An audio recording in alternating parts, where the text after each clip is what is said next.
If not now then when, अगर अभी नहीं तो फिर कब। और दूसरा ये रहा है कि अगर मैं नहीं तो फिर कौन, if not me then who, अगर मैं नहीं कर पाऊंगी तो कौन कौन और कर पाएगा। अच्छा, यही बिलीव करती हूँ कि क्रेनियल कैपेसिटी सभी को सेम दी गई है 1450 सीसी, तो सबको बस उसे यूज करना है प्रॉपरली। और बस इसी कोड के साथ एग्जाम क्वालिफाई हो जाएगी, अगर मैं नहीं तो फिर कौन और।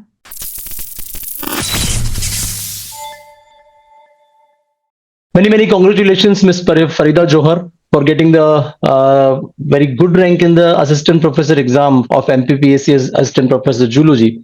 आप सभी के सामने फरीदा जौहर एक बहुत जबरदस्त एपिटोम है, एक उदाहरण है इस चीज के लिए कि चैलेंजेस को अपना कभी भी छोड़ना नहीं चाहिए, लास्ट तक पीछे लगे रहना चाहिए और वो जो आपने लक्ष्य निर्धारित किया है उसको आप हासिल करके ही रहोगे।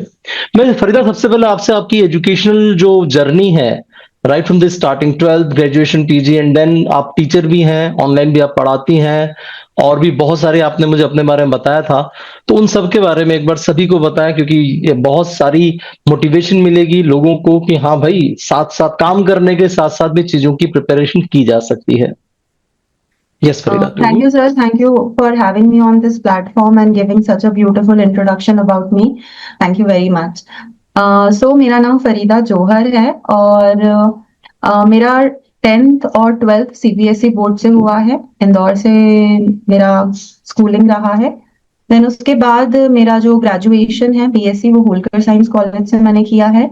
जो मेरा मास्टर्स है वो अगेन मैंने होलकर साइंस कॉलेज से बायोटेक्नोलॉजी में किया है। होलकर से ही बायोटेक्नोलॉजी डिपार्टमेंट से ही मैंने एमफिल किया है। और इस बीच मैंने कॉलेज में पढ़ाया भी है एज एन गेस्ट फैकल्टी। फिर एमफिल के बाद अगेन मैंने कंटिन्यू किया एज अ गेस्ट फैकल्टी। और फिर उसके बाद कुछ ब्रेक रहा और उस ब्रेक के बाद again I completed my PhD. So ये मेरी जर्नी है एजुकेशन से रिलेटेड। और करियर की जहां तक बात की जाए तो जैसे ही मेरा पोस्ट ग्रेजुएशन कंप्लीट हुआ था वैसे ही मेरी करियर, वैसे ही मेरा ये टीचिंग का जो करियर था ये स्टार्ट हो गया था। और मैं शायद उन लोगों में से हूँ जिनको बहुत अर्ली स्टेज में ये पता चल जाता है कि उन्हें क्या करना है। सो मैं इस मामले में थोड़ी सी लकी हूँ कि मैंने ये एक बहुत बड़ा ग्रेजुएशन। क्वेश्चन होता है, लोगों को नहीं पता उनको जिंदगी में क्या चाहिए। एग्जैक्टली। तो मुझे ये ग्रेजुएशन में ही पता चल गया था कि मुझे पढ़ाना है और वो भी मुझे कॉलेज लेवल टीचिंग ही करनी है।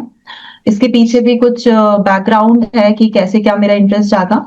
सो I was very much clear कि मुझे क्या करना है। और फिर जैसा जैसा मैं मुझे जहां जहां अपॉर्चुनिटी मिली वहां वहां मैं करती गई। इस बीच में मैंने बहुत सारी कोचिंग में भी पढ़ाया, गेस्ट फैकल्टी के बाद जो कुछ ब्रेक रहा तो मैंने कोचिंग में पढ़ाया अपने यहाँ पर। फरीदा बीइंग द मदर, क्योंकि आप एक मम्मी भी हैं और स्टूडेंट, ये दो कॉम्बिनेशन जो है कई लोगों के लिए तो एक बड़ा कैद खाना जैसा हो जाता है कि वो सब कुछ विड्रॉ कर लेते हैं कि now we are mummy, now we are married और अब हमारा करियर वरियर सब खत्म है, हमसे कुछ नहीं होगा।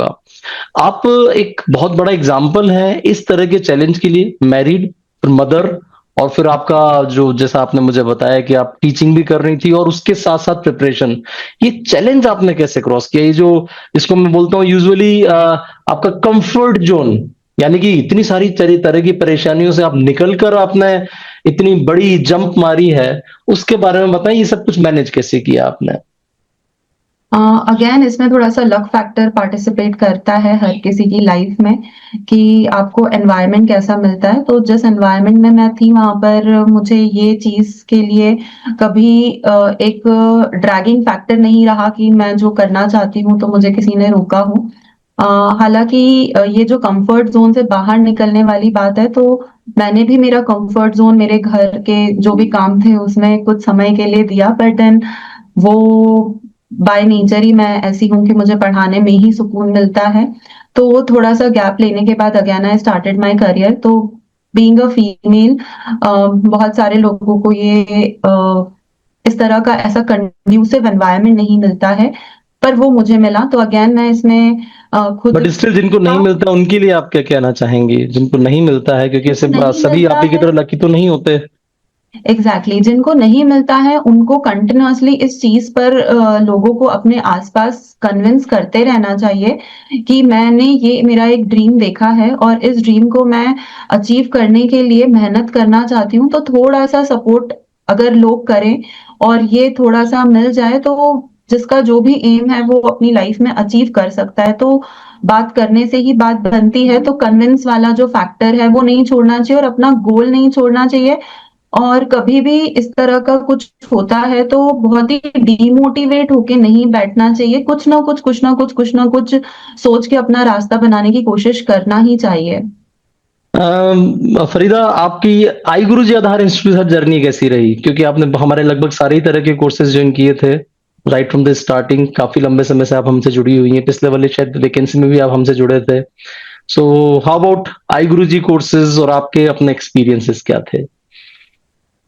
आई गुरु जी से जुड़ने में ये बेनिफिट था कि आप हमेशा उस स्केड्यूल के साथ कनेक्टेड रहते हैं, जिस स्केड्यूल के साथ पढ़ाया जाता है। मोस्ट इम्पोर्टेंटली जो कंटेंट है वो तो बहुत अच्छे लेवल का है ही, साथ में जो स्केड्यूल वाला एक रहता है कि इतना बड़ा जो सिलेबस है उसे कैसे सम अप किया जाए और उसे कैसे हैंडल किया जाए, तो वो आपको यहाँ पे आके बहुत अच्छे से समझ में आता है। जैसे कि सर का एक प्रोग्राम है चिड़िया उड़, वो मुझे बहुत इंटरेस्टिंग लगता है क्योंकि उसके अंदर सर टॉपिक से रिलेटेड क्वेश्चंस पूछते हैं। तो अगर आप सर के स्केड्यूल के अकॉर्डिंग तैयारी कर रहे हैं तो आपका वो पर्टिकुलर टॉपिक उस वक्त कंप्लीट तो हो ही जाता है, और साथ में जो क्वेश्चंस आपके ऊपर थ्रो किए जाते हैं उससे आपने जो नहीं पढ़ा है आपको वो भी पढ़ने के लिए मोटिवेशन मिलता है। आपको भले उस वक्त नहीं बन रहा है, 100% चीजें नहीं भी बनती है, पर आपको ये पता चल जाता है, आप नोट डाउन कर सकते हो कि ये मेरे से नहीं बना और फिर आप उसे ब्रश अप कर सकते हो। तो ये आपको एक तरह से कह सकते हैं कि सरकमफेरेंस या दायरा बताता है कि आपको कोई पर्टिकुलर टॉपिक को कहाँ तक पढ़ना है, क्योंकि वही एक सबसे बड़ा चैलेंज होता है, सिलेबस समेटना। तो वो आपको बहुत अच्छे से यहाँ पे समझ में आ जाएगा। और बाकी फरीदा, तो एक बड़ा जो मुझे मध्य प्रदेश वाले बच्चों के साथ चैलेंज आता है कि उनको ये संभव ही नहीं लगता कि ऑनलाइन से भी सब कुछ कवर किया जा सकता है, तैयारी को बिल्कुल वैसा ही किया जा सकता है जैसे कि ऑफलाइन में या नॉर्मल लाइव क्लासेस में करते हैं। हम लोग तो इवन रिकॉर्डेड के ऊपर काम करते हैं। तो आप इन एमबी वाले बच्चों के लिए क्या कहना चाहोगे कि भाई पढ़ना तो एक्चुअली आप ही को है, इट डजेंट मैटर कि क्या लाइव क्लास, क्या ऑफलाइन क्लास, क्या रेगुलरिटी, क्योंकि वो सब कुछ आपके अंदर है। तो उसके लिए आप क्या कहना चाहेंगे, स्पेशली एमपी के बच्चों के लिए जो इस वक्त मुझे लगता है असिस्टेंट प्रोफेसर के या एमपी सेट के या नेट के एस्पायरेंट्स हैं? मुझे लगता है कि ऑनलाइन क्लासेस बहुत बेटर होती है as compare to offline classes, क्योंकि जो ट्रैवल टाइम होता है वो बचता है, वहां पे जाके वेट बचता है। तो ऑनलाइन क्लासेस से आप ज्यादा बेटर तरीके से तैयारी कर सकते हैं। अगर आप जिस भी प्लेटफॉर्म से कोर्स ले रहे हैं आपको उन टीचर में बिलीव है कि ये करवा देंगे हमारा सिलेबस कंप्लीट और ये हमें पूरा सिलेबस समझा देंगे, तो आई थिंक सारे ही स्टूडेंट्स को ऑनलाइन की तरफ ही फोकस करना चाहिए। ऑफलाइन के लिए जो हमारी फॉर्मल एजुकेशन है वो ऑलरेडी ऑफलाइन मोड में चली रही है अभी तक तो, पर ये जहां तक कॉम्पिटिटिव की तैयारी है वो there are many many many examples of students जो कि ऑनलाइन से पढ़कर बहुत सारी एग्जाम्स क्वालिफाई करी है। और ऑनलाइन में कोई दिक्कत नहीं है, ऑनलाइन बहुत इजी है। ऑनलाइन आप किसी भी वक्त कर सकते हो, मल्टीपल टाइम सुन सकते हो। आप जब फैकल्टी की आवाज मल्टीपल टाइम सुनते हो ना एक ही पर्टिकुलर टॉपिक में, तो वो टॉपिक आपके दिमाग में जैसा फैकल्टी सोच रहा है वैसा फिट हो जाता है। हमने ये कॉम्बिनेशन बनाया भी इसीलिए था कि रिकॉर्डेड से आप अपना थ्योरी अटेंड करो, चिड़िया उड़ से हमसे लाइव बात करो, डांट खाओ, खूब सारी गालियां खाओ, राइट राइट। भैया पढ़ना है पढ़ना है पढ़ना है, लाइक दिस। तो मैं और आपसे एक और सवाल पूछना चाहूंगा, जो एमपी के स्टूडेंट्स हैं उनको ये जो चैलेंजेस मैंने जो सुना है बच्चों से वो कि वो लोग एमपी सेट या नेट तैयारी इसलिए नहीं करना चाहते कि नौकरी नहीं मिलती, उनका वर्ग ए टाइप में वो लोग ज्यादा फोकस होते हैं। तो ये जो मेंटेलिटी है कि हमें एमपी सेट नहीं देना, हमें नेट नहीं देना, मैं प्रोफेसर तो बन ही नहीं सकते हम। मैं बहुत सरप्राइज होता हूँ जब बोलते हैं बच्चे कि हम तो बन ही नहीं सकते। अरे भैया तुम नहीं बनोगे तो कौन बनेगा एमपी से? तो वो जो मेंटेलिटी है वो, उसके पीछे आपको क्या कारण नजर आता है मध्य प्रदेश वाले बच्चों में? सर एक्चुअली एमपी सेट जो होना रेगुलरली शुरू हुआ है वो अभी 2017 से रेगुलरली होना शुरू हुआ है, तो उसके बीच में एक लंबा गैप था जब नहीं हुआ।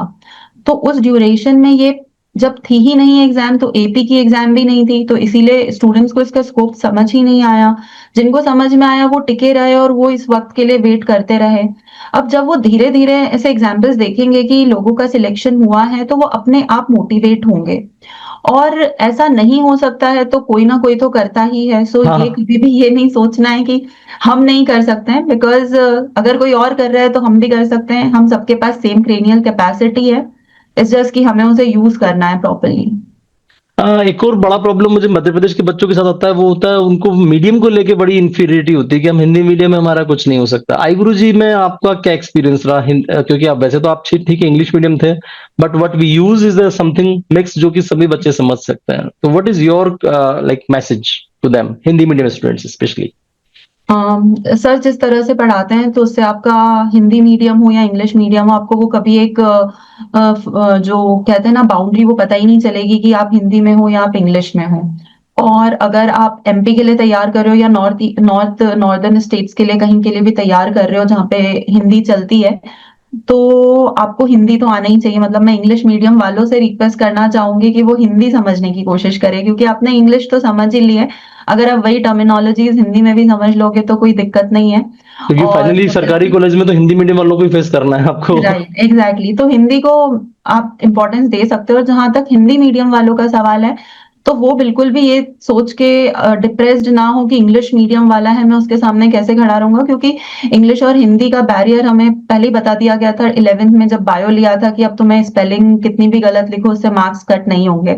तो वो तभी पहली बार हमारी लाइफ में आ चुका था कि भैया हिंदी में लिखो, इंग्लिश में लिखो, जो भी लिखो तुम्हारा मैसेज सही से पहुंचना चाहिए। सो लैंग्वेज का कोई भी कॉन्स्ट्रेंट नहीं है। और इस प्लेटफॉर्म पे तो आपको ऐसा कभी रियलाइज होगा ही नहीं। और आप जो भी लैंग्वेज में वहां पे इंटरव्यू फेस करना चाहो, आप अपनी कन्वीनियंस से कर सकते हो, बट प्रेफरेबल इज कि आप हिंदी या बाइलिंगुअल यूज करो रादर देन कंप्लीट इंग्लिश। एक और लास्ट आपसे सवाल, असिस्टेंट प्रोफेसर का जो रिटर्न एग्जाम और इंटरव्यू प्रिपरेशन, उसके लिए आपका कोई मोटिवेशनल कोट? सर मेरा मोटिवेशनल कोट यही रहा है, if not now then when, अगर अभी नहीं तो फिर कब। और दूसरा ये रहा है कि अगर मैं नहीं तो फिर कौन, if not me then who, अगर मैं नहीं कर पाऊंगी तो कौन कौन और कर पाएगा। सो मैं वाओ, हमेशा यही बिलीव करती हूँ कि क्रेनियल कैपेसिटी सभी को सेम दी गई है, 1450 सीसी। तो सबको बस उसे यूज करना है प्रॉपरली। और बस इसी कोड के साथ एग्जाम क्वालिफाई हो जाएगी। अगर मैं नहीं तो फिर कौन और कर वाओ, पाएगा। Wow, wow, wow! Thank you very much, thank you very much, Farida Johar.